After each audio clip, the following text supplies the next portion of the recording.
સ્વાદ ક્વાર્ટર્સમાં છેલ્લા ઘણા વર્ષોથી ગણપતિજીની સ્થાપના કરવામાં આવે છે, ત્યારે આ વર્ષે પણ ગણપતિજીની સ્થાપના કરવામાં આવી છે. સાથે જ ત્યાં 56 ભોગના આયોજન પણ કરવામાં આવ્યું હતું. સ્વાદ ક્વાર્ટર્સ 20 ક્વાર્ટર ઘણા વર્ષોથી ગણેશજીને બેસાડવામાં આવે છે, ત્યારે આજ રોજ 56 ભોગનું આયોજન રાખવામાં આવ્યું હતું.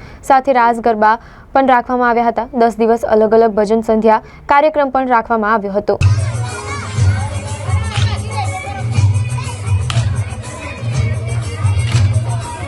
છેલ્લા 35 વર્ષથી સ્વાદ ક્વાર્ટર્સની અંદર ગણપતિ બાપાની સ્થાપના કરીએ છીએ અને બધા હળી મળીને બાપાજીની સ્થાપના કરીએ છીએ. સાથે સાથે અમે ફંડ ફાળો કરીને અમારા મોડલાનું નામ રોશન કરીને અમારા 20 ક્વાર્ટરમાં અમારા નવયુવાન દીકરાઓ છે, વડીલો છે, એમનો સાથ સહકાર લઈને આજે ગણપતિ બાપાની અમે સ્થાપના કરીએ છીએ. સાથે સાથે રાસ પણ રાખવામાં આવેલો છે. આવતીકાલે કથા પણ રાખવામાં આવી હતી.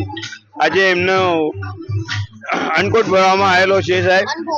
તો આ રીતે અમે ગણપતિ બાપાનો ઉત્સવ મનાવીએ છીએ 10 દિવસ સુધી અને આવતીકાલે અમે વિસર્જન કરવાના. બોલો ગણપતિ બાપા.